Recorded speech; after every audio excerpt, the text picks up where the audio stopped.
Hello there, everyone. Judge Andrew Napolitano here on Judging Freedom.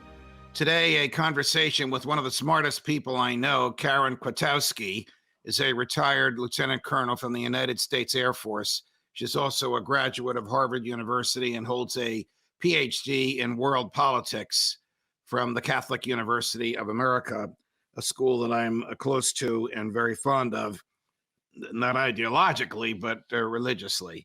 Karen, welcome to Judging Freedom. It's always a pleasure to have you. I think the last time we chatted was back in my Fox days when I had Liberty File on Fox Nation. Yeah, that's right. No, it's great to be here. I'm glad you've got a podcast. Important Thank you. stuff. Thank you. A lot of our people, a lot of libertarians of various stripes have been very generous in subscribing to this and listening to it faithfully. So you wrote a piece, speaking of libertarian, at the Center for Libertarian Ideological and Academic Thought, LouRockwell.com. Lou is a longtime friend of mine, and as you may know, I'm on the board of Mises, which he founded and out of which he operates.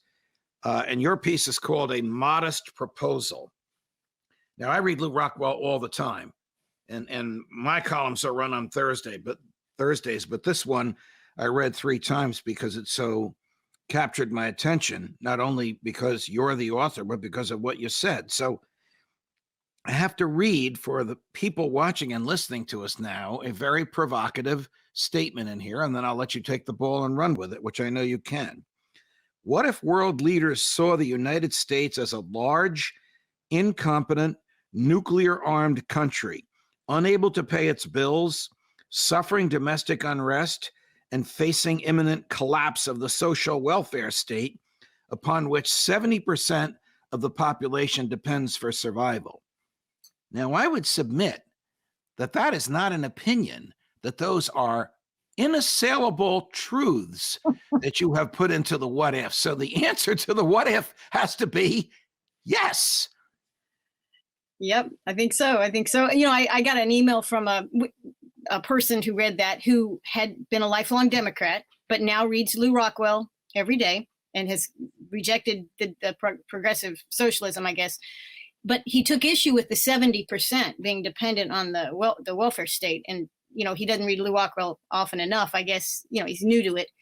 But I think, how'd you get 70%? Because I think the number might actually be higher. It could if you count employees of the government as well as those who receive what the government takes from the rest of us. This is exactly it. And I did answer the guy and listed a few things that I'm thinking about. And obviously all of the various Social Security, Medicare programs, the government retirements, the military retirements, the state retirements, the local politicians and firefighter retirements. And then, of course, all of the direct employees and their contractors. And so now you know, it's probably is over 70%. Because the other 30 don't work.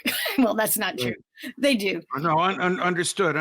But look, it is really beyond dispute that the country is large, the government is incompetent, it is nuclear armed, it can't pay its bills, it's suffering from domestic unrest and facing imminent collapse. How imminent? And you talk about this later in the piece, Karen. How imminent is the collapse? You know, I've been predicting, and I think a lot of us have for a long time, of an imminent collapse. But, you know, the loss of our money, we do not have sound money.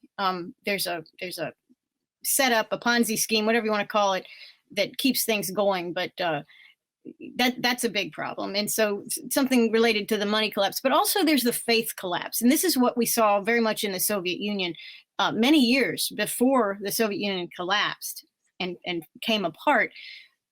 The people as a whole had no faith in their government. If the lips were moving in a politician, they understood exactly 100% that they were being lied to. They knew that.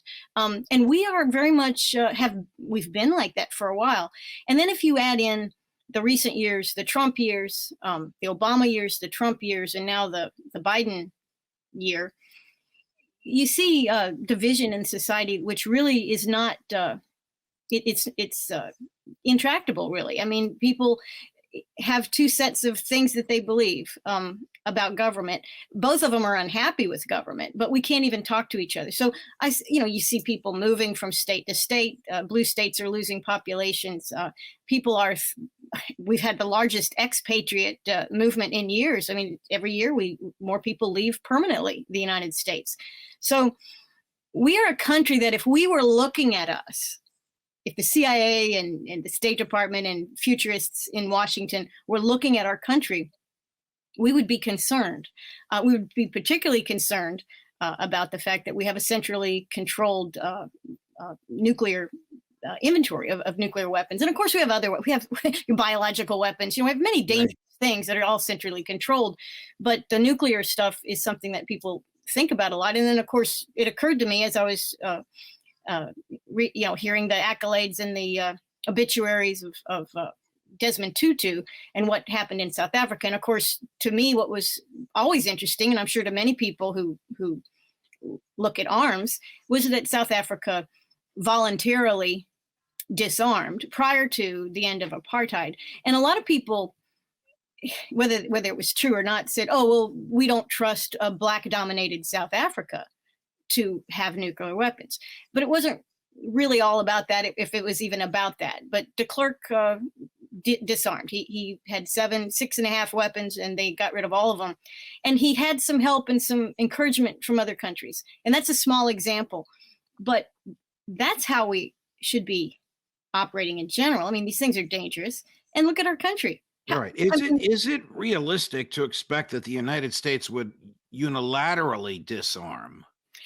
Or would we have to expect our Chinese, British, the Israelis don't acknowledge they have it, but you're from the intelligence community, everybody there knows they do, and the Russians to disarm as well, and maybe even the Iranians. Right. No, and that's why I titled it a modest proposal, which is kind of a little tongue in cheek, because, it's actually a quite radical proposal.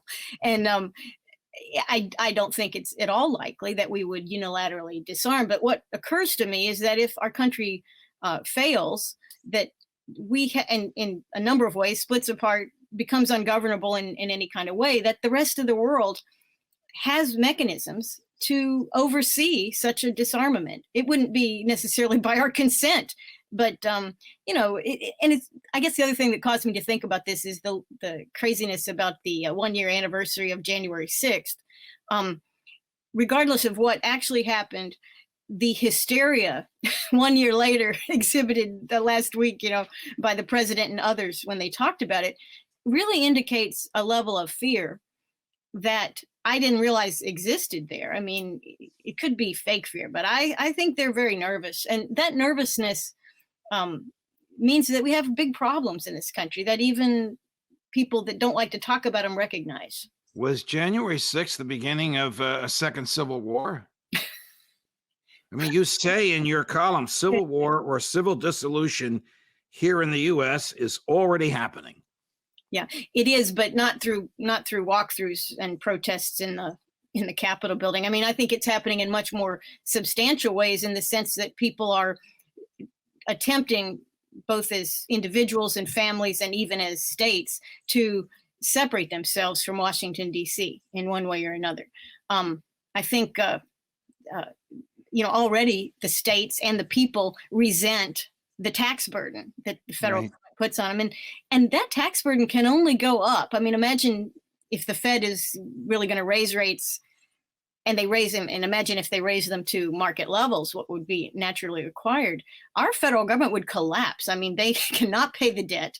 They cannot fund the things that they've been funding without printed money, without electronic money created out of thin air. So if they had to get that money somewhere else, where would they get it? Well, they try to get it from states and individuals and families and businesses.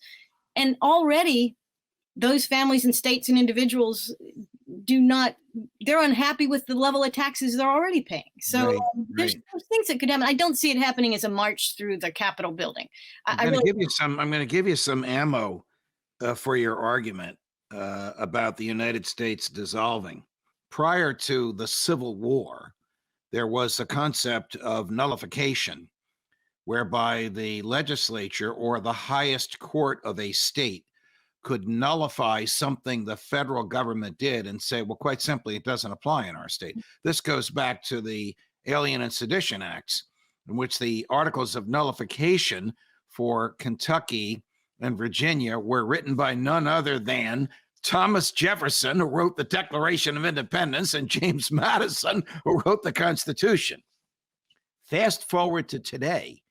I don't know your views on abortion, but Roe versus Wade has been nullified in the state of Texas with the express approval twice of the Supreme Court of the United States, which basically said, even though Roe versus Wade is the law of the land and Texas has defied it, Roe versus Wade, abortions can happen up to 24 weeks of pregnancy.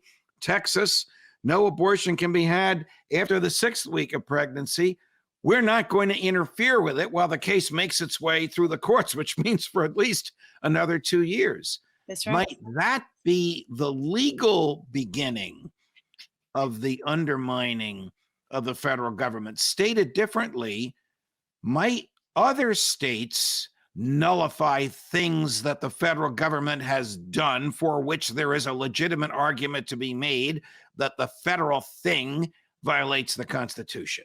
Yes, absolutely. And I think, our country is a legalistic country. It's a rule-based country. And this is the real wedge that we have. This is the real power that we have, states and people, to limit the federal government, because there's not much other power to limit it. I mean, we are a well-armed country, but that's chaotic, and there's no organization. A lot of people want to say, oh, the military will lead us into freedom. It's like, are you kidding me? That is so insane. But it's not insane at all to have a mass level of nullification, and it could take forms that we as maybe conservatives, libertarians wouldn't like. The blue states will do their share of nullification as well. Correct. So it's a wonderful thing. And I'll tell you, the example I give, it's a little bit old, but I always talk about it when I get a chance. Back when Bush was president and he had the No Child Left Behind, and of course they mandated constant improvements of all the school performance through federal testing. And if you didn't do that, you didn't get your 5% of the federal money. Well, state of Utah got in trouble. Their students weren't progressing according to the federal government. And so the federal government said, well, you have to do this and that. And the Utah Secretary of Education called DC and said, you can keep your 5%. We don't really need it, and we're not going to comply with your things. Well, you could say, well, that's nullification without the courts. That's an administrative nullification. It's wonderful. Well, what happened was the Secretary of Education flew immediately to, I assume, Salt Lake City, and had a conversation, and they agreed to basically, you will take our money and we won't make you do anything for it. I mean, this demonstrates the incredible weakness of the federal government. I mean, they live to integrate exist within our own local familial state relationships. Without us acknowledging them and recognizing them, they have no power whatsoever. And I think that example with what happened with the No Child Left Behind money really demonstrated it. You don't have to do, bottom line, you don't have to do anything the federal government says, not a thing. And I think many people and states recognize this.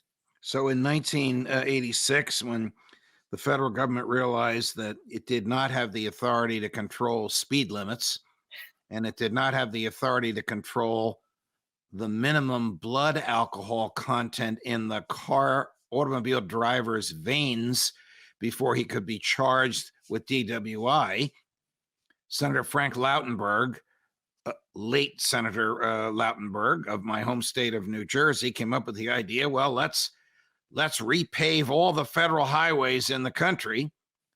And in return for repaving it, we give the money to the states. They have to use the money to repave the highways.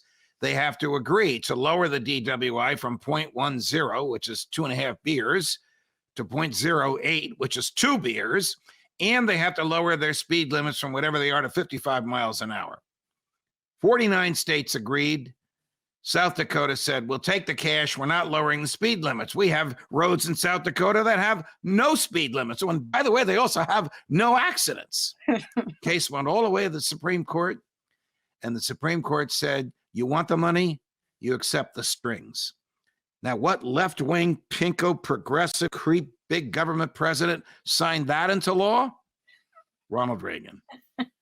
So, you and I have a colleague named Philip Hamburger, Columbia University. He's probably not very happy because he's the only libertarian on the law school faculty there.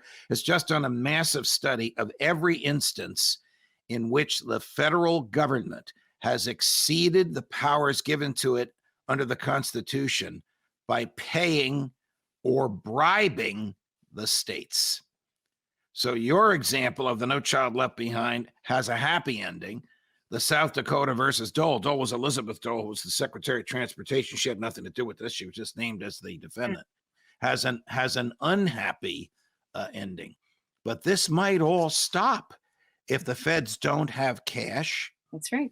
And if the Federal Reserve can't just keep adding zeros onto JP Morgan Chase's account at the Fed saying, now distribute this money. And there's literally nobody accepts what is distributed. That's so right. Your view, to make sure that I'm summarizing this correctly, if I don't, stop me, is that the civil war that is coming is not one of violence. It's not the people on January 6th versus the people who don't like what happened on January 6th. It's everyone realizing that the federal government is bankrupt, financially bankrupt, intellectually bankrupt, morally bankrupt, and the Constitution, though it exists formally, functionally doesn't work anymore. Yeah, I couldn't have said it better myself. And that is, I think, a happier way to think about the decentralization of power in this country, because it doesn't have to be a violent one. It doesn't have to be an unhappy one. I mean, like you said with the Constitution, most people who love the Constitution at the same time realize that it is not in effect. So you can still love the Constitution and not want to promote Washington, D.C. in any way, shape, or form, because in fact, it would be inconsistent to promote Washington and love the Constitution. So it's just not in play. The president of the Mises Foundation, a friend of yours and mine, Jeff Deist, has been writing and speaking about this very effectively for about a year, and he calls it soft secession. States just basically saying to the federal government, like in the example of Texas and abortion, forget about it. Forget about it. We're just not going there anymore. And the people going along with it. Maybe if we can get you to Auburn, you and Jeff and I can do a program on where is the country going? How can we accelerate peaceful nullification and soft secession? And then I was critical of Ronald Reagan before. One of the beautiful things he said we can actually do, you can vote with your feet. Yeah. If you don't like the taxes in New Jersey or the abortion laws in New Jersey, which, by the way, as of yesterday, permit abortion up to the moment before birth, you can go 10 miles from where I am now to the other side of the Delaware River to Pennsylvania, where you will like the laws, particularly on abortion and guns and taxes. Same thing in Massachusetts. You can drive a half an hour and get to New Hampshire. No, it's absolutely true. And actually, I think the powers that be realize this. And I think one of the big futuristic views, but it's happening now, is they really want to limit the ability of people to vote with their feet. They can control, as we've seen for many, many elections, they can control the outcomes of these elections, but they can't yet stop people from walking across state borders and moving and taking their livelihood. They're having a tough time with all this working from home stuff. I mean, what a liberating kind of thing that has been for so many people to be productive, but pay the taxes that they would like to pay because they're working out of the state they like to live in. And they're just as productive, if not more. I think there's a lot of freedom that just bursts out around the edges all the time. It's good stuff. Karen, you have so many titles: Colonel, Doctor, Champion of Individual Liberty. What a pleasure. I can't wait. Thank you for coming on Judging Freedom. I can't wait till we can do it again. Absolutely. Thank you so much, Judge. All the best, my friend.